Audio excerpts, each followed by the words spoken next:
অপূর্ব নন্দিনীর প্রেমে যেন বাধা হয়ে না দাঁড়াতে পারে তানি, এসব নিয়ে প্ল্যান করবে রাইসা ম্যাডাম। প্রয়োজন হলে অফিস থেকে বাহির করে দেবে তানিকে। হ্যালো বন্ধুরা, কি অবস্থা? আপনাদের মাঝে আগামী পর্বের অগ্রিম আপডেট নিয়ে হাজির হয়ে গেলাম বাংলা টিভিতে। আপনাদের পছন্দের নাটক ভালোবাসার আলো আঁধার আজকের পর্ব 163তম।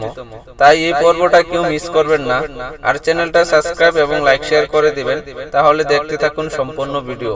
গত পর্বে দেখতে পেয়েছেন তানি জয়ার কাছে দুঃখ প্রকাশ করবে, তুই আমার এমন একটা বোন, কিছুতেই আমি ভরসা করতে পারি না। তুই আমার বোন ভাবতেও আমার অবাক লাগে। তখন জয়া বলবে, আমি তোর বোন হওয়ার পরও আমার উপরে তোর ভরসা নেই, তাই না? তোর তো ভরসা নন্দিনীর উপর। এখন তো দেখতে পেয়েছো, তুমি ভরসা যার উপরে করেছো সেই নন্দিনী তোমার পছন্দ করা মানুষকে তোমার কাছ থেকে কেড়ে নিচ্ছে, দেখেছো? তখন তানি বলবে, একদম বাজে কথা বলবি না। জয়া বলবে, আপনি, আমি বাজে কথা বলছি না, যে ঘটনা ঘটেছে সেই ঘটনায় আমি তোমার কাছে বলছি।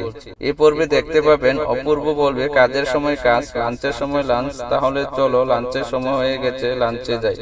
এসব কথা যখন অপূর্ব এবং নন্দিনী তানি কথা বলতে থাকবে, তখন রাইসা ম্যাডাম পিছন থেকে দেখে ফেলবে। এসব দৃশ্য দেখে রাইসা ম্যাডাম অনেকটাই চিন্তায় পড়ে যাবে, আর বলবে, এই অফিসে তানির জন্য কিছুই হবে না, তানিটা অনেকটাই সমস্যা। তানির জন্য অপূর্ব এবং নন্দিনীর প্রেমটা হবে না। তানির জন্য প্রেমের একটু গল্প করবে বা নন্দিনী কিছু রোমান্স করতে যাবে, সেটাও তানির জন্য পারতেছে না। যদি তানির বাধা হয়ে দাঁড়ায়, তাহলে তানিকে কি করবে সেটা সময় হলে ব্যবস্থা নিতে হবে, দরকার হলে এই অফিস থেকে সরিয়ে ফেলতে হবে। আর অন্যদিকে দেখতে পাবেন আরজু বলবে, কুরবানির আগে দেখিস নাই কুরবানির গরুকে কিভাবে সাজানো হয় মালা দিয়ে, ফুল দিয়ে, দেখেছিস তো?